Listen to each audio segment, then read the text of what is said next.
Hi everybody, today we are going to learn how to activate Theft Protection Detection Lock on your Android device. First, open the Settings app on your Android smartphone. Click on the search bar or icon. Type Theft Protection. Click on it. Scroll down and tap on the toggle switch right next to Theft Detection Lock to slide it to the on position. A confirmation window will pop up explaining how the feature operates, so tap on Turn On to authorize it.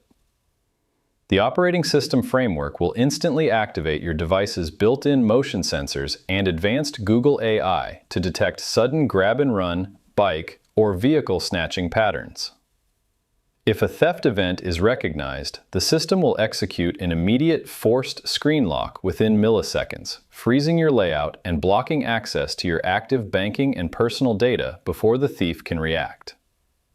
And that's it. I hope it helps you on your current and future project. Thank you for watching.